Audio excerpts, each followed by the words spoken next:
आप देख रहे हैं यूपी सुपरफास्ट न्यूज सच के साथ। राजधानी लखनऊ में मशहूर फिल्म निर्माता निर्देशक राजकुमार आर पांडे से विशेष बातचीत किया। पत्रकार एसोसिएशन के चेयरमैन महेश यादव ने कई महत्वपूर्ण सवालों पर बात किया।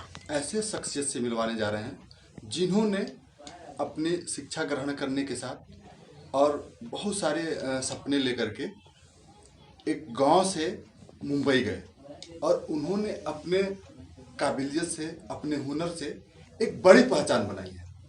और भोजपुरी में की बातें छोड़िए, उन्होंने ऐसी एक पहचान बनाई है कि जिससे उनको परिचय के मोहताज नहीं है। ऐसे निर्माता निर्देशक जो भोजपुरी फिल्मों को एक बड़ी पहचान दिया है, मैं मिलवाना चाहता हूं राजकुमार आर पांडे जी से। नमस्कार जी। पांडे जी, आपके बारे में भोजपुरी में कहा जाता है कि आपने भोजपुरी की एक नई दिशा दी है और आपने पारिवारिक, रोमांटिक और युवाओं को देख करके एक ऐसी फिल्में बनाई है जो सारी लगभग वो सुपरहिट फिल्में हैं। और अभी आपका जो आगे का जो मतलब उद्देश्य है वो उत्तर प्रदेश, बिहार और झारखंड के हमारे 50 करोड़ दर्शक जो हैं वो आप लोगों की सिनेमा को देखना चाहते हैं। तो आप लोग कैसा और आगे कैसे सिनेमा बनाना चाहते हैं, थोड़ा हम उसके बारे में जानना चाहते हैं। सबसे पहले तो यूपी सुपरफास्ट जो हमारा ये चैनल है जिसको आप लोग देख रहे हैं, सच के साथ उन सभी दर्शकों को ढेर सारा प्यार और नमस्कार। और जिस तरह से आप लोगों ने मेरी फिल्मों को अब तक प्यार दिया है, दुलार दिया है, मैंने एक लिमिटेड बजट की फिल्में बनाई हैं और हमारे दर्शकों ने उसको देख देख के बहुत बड़ा बना दिया है, तो उसके लिए दिल से धन्यवाद। और रही बात फिल्मों की, अब तक जितनी फिल्में बनाते रहे हैं कोई ना कोई मैसेज बहुत स्ट्रॉन्ग रहा है इन फिल्मों के अंदर। और मैंने हमेशा अपने दर्शकों की जो एक कहीं ना कहीं ऐसी बातों को, चाहे वो रिश्ते से लेकर किसी रिश्तों को संबंधित हो या कोई ऐसे टॉपिक हो जहां उनको कोई बातें रखनी है अपनी और बड़े मुद्दे पर बात रखनी है, तो उन फिल्मों में कमर्शियलिटी के साथ साथ, परिवार के साथ साथ उन बातों को रखते रहे हैं। शायद यही वजह है कि लोग देखते रहे हैं। संगीत चूँकि एक ऐसा विभाग होता है कि जब आप बहुत स्ट्रेस होते हैं, कहीं जाते हैं, कोई परेशानी है, जैसे घर में मान लीजिए कोई छोटे मोटे झगड़ा झंझट हो गए, किसी से हो गए, तो आप कहीं एकदम अनायास अकेले होते हैं और अचानक से आपके दिमाग में गूंजता है कि नहीं चलो एक गाना गुनगुना लीजिए, आ जाता है या कहीं सुन लेते हैं और आपका माइंड जो है वो पूरी तरह चेंज हो जाता है। तो ये सिनेमा है की। तो ग्रेजुअली जितनी फिल्में बनाते हैं, कोशिश हमेशा रहती है कि मौजूदा परिस्थिति में क्या लोग देखना चाहते हैं, क्या बातें ऐसी हैं जो समाज का एक मुद्दा बन के इस समय बातें चली, टॉप ऑफ द टाउन चल रहा है। तो जैसे कहा गया ना कि सिनेमा समाज का आईना है, जो समाज में चीज़ें घटती रहती हैं उन्हीं को फिक्शन करके हम लोग सिनेमा में उसको पिरोते हैं और उन बातों को अपने तरीके से सेलुलाइट के ज़रिए उसको रखा जाता है।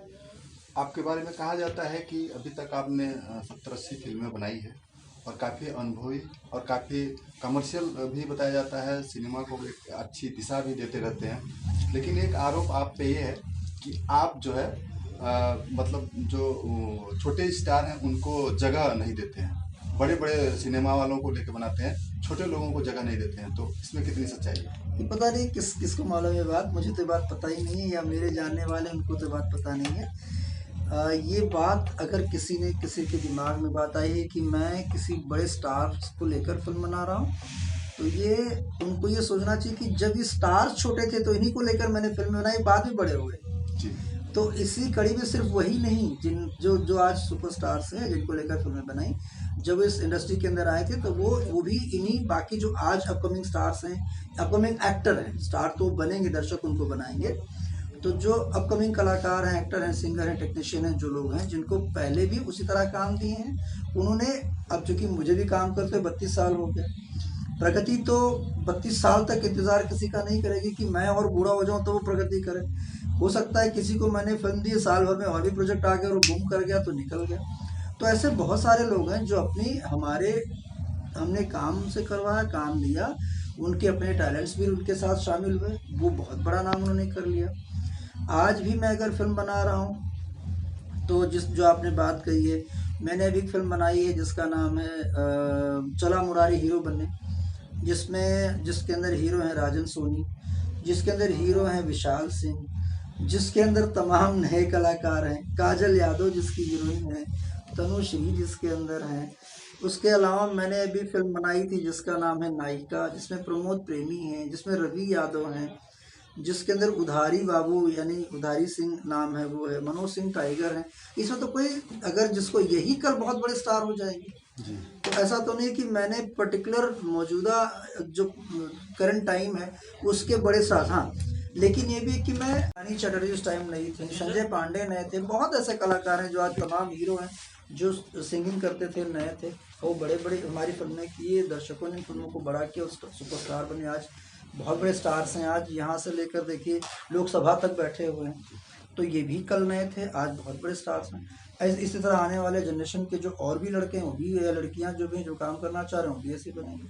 तो ये आरोप देखिए, और दूसरी बात ये आरोप प्रतिरोध तो लगते लगाते रहते हैं, मैं इन पर बहुत ज़्यादा बिलीव नहीं करता, मैं बिलीव करता हूँ काम करने पर, और मुझे लगता है कि वो कोई सड़क पर भी चलता हुआ, ये सिर्फ बात कहने की होती है कि सड़क पर चलता हुआ किसी को उठा लिया, ऐसा नहीं होता। लेकिन अगर आप किसी को मिलते हैं, जैसे अभी मैं स्टूडियो में बैठा हुआ था तो मुझे एक लड़का ऐसे गुनगुनाते एक लाइन गाया तो मैंने कहा यार आवाज़ बहुत अच्छी है, तो दोबारा जब वो फिर से वो लड़का आया तो मैंने कहा भाई सुना दो हमको 2-3 लाइन। अब मैंने सुन ली उनके वॉइस का स्ट्रक्चर, मुझे टेक्सचर सुनाई पड़ा, तो मुझे लगा कि अगर कल को इन फ्यूचर कोई ऐसी बात बनती है जहाँ मुझे मेरे फिल्म की या मेरे किसी कॉन्सेप्ट में उनकी आवाज़ लगता है मुझे ये रिकॉर्ड करना चाहिए तो मैं ज़रूर बोलूँगा।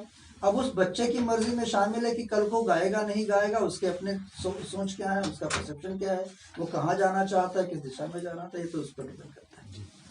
तो अब आगे हम आपसे जानना चाहेंगे कि नेक्स्ट में आपका क्या वो है टारगेट है कि कैसी आप फिल्में बनाना चाहते हैं। अभी तक आपने पारिवारिक रोमांटिक बनाई, एक्शन फिल्में भी बनाते हैं, तो आगे आपका क्या उद्देश्य है? नेक्स्ट जो फिल्में बनाने का आपने सोच रखा है कि उत्तर प्रदेश, बिहार या झारखंड या इधर के भोजपुरी दर्शकों के लिए, भोजपुरी लवर्स के लिए आप क्या बेहतर देने के लिए सोचे हैं? मैं तो हर तरह की फिल्म बनाना चाहूँगा, मैं सिनेमा मेकर हूँ, मैं एंटरटेनर हूँ, और मैं किसी पर्टिकुलर एक जोनर में बनना नहीं चाहता। मुझे जो कॉन्सेप्ट अच्छा लगेगा, जिस टाइम जो लगेगा, जो करंट अफेयर होगा, जिसमें चीज़ें होंगी, मुझे लगेगा कि मुझे बनानी, तो मैं हर तरह की फिल्म बनाना चाहूँगा। मैं खुद को टाइप्ड क्यों बनाऊँ? जैसे मैं एक ही साथ में 2 फिल्में मैंने अगर डायरेक्ट की है, जैसे लास्ट टाइम मैंने यहीं लखनऊ में 2 फिल्मों की शूटिंग की थी। एक फिल्म थी ससुरा बड़ा सतावेला, जिसके अंदर बेटी बचाओ, जहाँ मतलब भ्रूण हत्या की बातें थी, महिला सशक्तिकरण की बातें थी। समाज में बातें तो बहुत होती हैं कि महिला को बराबर का दर्जा दिया जाए, साथ में चलना हो, लेकिन उसी फिल्म में एक सीन था जहाँ दूल्हा जो होता है, जब उसे कहा जाता है कि आप अपने बड़ों से आशीर्वाद लेकर अपने नए ज़िंदगी में आप प्रवेश कर रहे हैं, तो आप अपने बड़ों का आशीर्वाद लेकर आगे बढ़िए। तो बढ़ता है तो सबसे पहले अपने पत्नी का पैर छू लेता है, तो अब सारे रिएक्ट कर जाते हैं कि अरे ये क्या कर दिया तुमने, तुम मतलब पत्नी का पैर कैसे छू सकते हो, परंपरा के तुमने तो पूरी परंपरा तोड़ दी। तो भाई परंपरा बनाई किसने? एक तरफ आप ये कह रहे हो महिला सशक्तिकरण की बातें, और अगर उसने पैर छू लिया तो आसमान टूट पड़ा। तो हीरो जो हमारे सिनेमेटिक फॉर्म है उसके तहत तो बताता है कि भाई मैं इसलिए इस लड़की का पैर छुआ हूँ क्योंकि कल पूरी ज़िंदगी इसको साथ रहना है, मेरी इज्जत, मेरी प्रतिष्ठा, मेरी कमाई, मेरी सारी चीज़ें, मैं कम कमाऊँगा या क्या करूँगा, मेरे बच्चे, जो भी मेरी जनरेशन होगी उसको ये आगे बढ़ाने वाली है। तो मैं सबसे पहले इसका इसलिए पैर छू रहा हूँ अपनी पत्नी का कि ताकि ये मुझे पूरी ज़िंदगी संभाल सके, ना कि उनका जो बाराती लोग आए हैं खाना खाएंगे, बाहर निकलते ही खान पान और व्यवस्था की बुराई में लग जाएगी। तो अब उसी टाइम मैंने इश्क फिल्म भी बनाई जो भी रिलीज़ होने वाली है। लेकिन अगर आप दोनों फिल्मों को देखेंगे तो लगेगा नहीं कि एक ही निर्देशक ने एक ही समय में दोनों फिल्मों को डायरेक्ट किया बैक टू बैक। तो ये वर्सटैलिटी होनी चाहिए इंसान की किसी भी कार्य के अंदर। हम घर सिर्फ एक ही जैसा थोड़ी बनाएंगे। हम अगर हमको कोई कॉन्ट्रैक्ट देगा, अगर हम बिल्डर हैं या हम अगर आर्किटेक्ट हैं, तो हमको अलग अलग शेप में घर बनाएंगे तब तो लोग वो घर लेंगे, एक जैसा घर कोई क्यों खरीदेगा। आप समाज के एक आइकॉन भी हैं, तो आज के डेट में बहुत सारे ऐसे युवाओं से आ रहा है सुनने में, तमाम लोग सुसाइड कर रहे हैं, डिप्रेशन में जा रहे हैं, तो उनके लिए कोई मैसेज है आपके लिए? मुझे लगता है ये डिसीज़न ही बहुत गलत है, और जब किसी को ये लगे कि मुझे मेरी लाइफ का फाइनल ये मतलब ओवर है या मैं इससे ज़्यादा नहीं कुछ कर सकता, नहीं खेल सकता, तब तो और आप आसान हो जाते हो ना, तब तो आप मोह ही छोड़ दो, तब तो आप और फाइट कर सकते हो। और जब जब जब सब कुछ छोड़ ही देना है तो छोड़ने पर जब आप उतारो जो प्राण क्यों छोड़ना यार, फिर वो परिस्थिति को छोड़ो ना जिस परिस्थिति के तहत आपको वहाँ जाना है। तो मुझे लगता है ये बुज़दिली का काम है और मैं इसको बिल्कुल सपोर्ट नहीं करता। जो मरता है वो बहुत मतलब इस तरह की कंडीशन में अगर कोई मरना चाहता है तो ये मेरी नज़र में वो बहुत स्ट्रांग नहीं रहा है पूरी ज़िंदगी में। फाइटर होना चाहिए।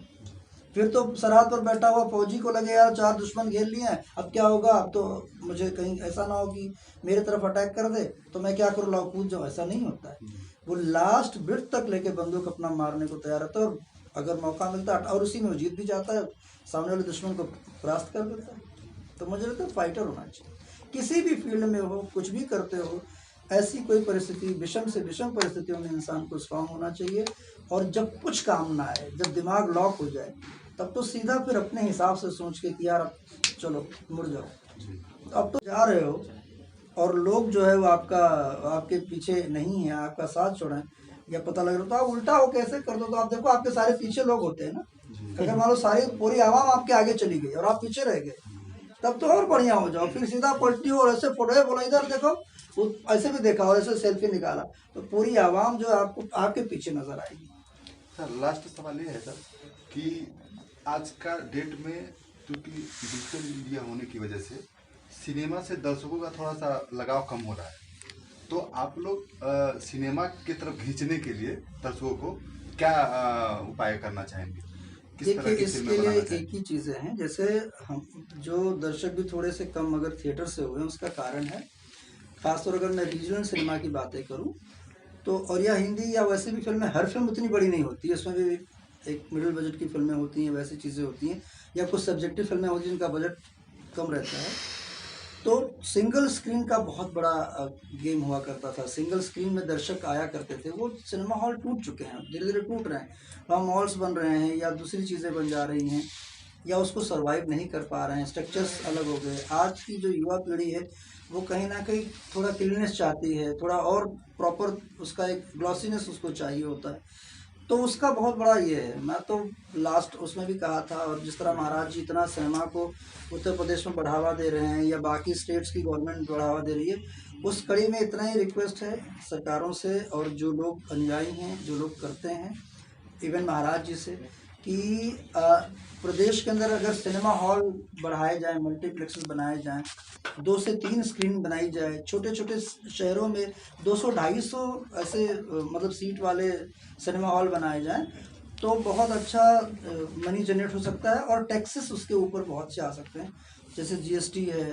बाकी और टैक्सेस हैं, तो गवर्नमेंट को और फ़ायदा हो सकता है उन चीज़ों से, और सिनेमा हॉल वालों को बहुत फ़ायदा होगा उससे। तो दर्शक जो आपके दूर हो चुके हैं। हाँ, और एक बात और है कि मोबाइल में भी आप अगर देखें ना तो 1 से 2 फिल्में, ज़्यादा फिल्में कोई देख नहीं पाता मोबाइल में। हमसे पहले जो बाकी भाषाओं की, विदेशों की जो फिल्में रही हैं, हमसे पहले तो उनके पास मोबाइल, ये सारी चीज़ें आ चुकी थी। आज उनकी फिल्में कई मिलियंस में धंधा कर रही हैं। इसका मतलब यही तो हुआ ना कि वो भी एक टाइम मोबाइल का रिवोल्यूशन आया होगा, लेकिन वो ख़त्म होकर फिर से सिनेमा की तरफ पलटे। और सिनेमा देखने का मज़ा तो सिनेमा हॉल में ही आता है, जब एक साथ लोग ठहाके मारते हैं, सीटियाँ बजाते हैं, आप 2.5 घंटा फ्री होते हो, अपने फैमिली के साथ होते हो, दोस्त यार के साथ होते हो, आप उसके अंदर एंजॉय करते हो और हर चीज़ एनलार्ज होकर दिखाई पड़ता है, तब सिनेमा। सर बहुत बहुत धन्यवाद हमसे बात करने के लिए।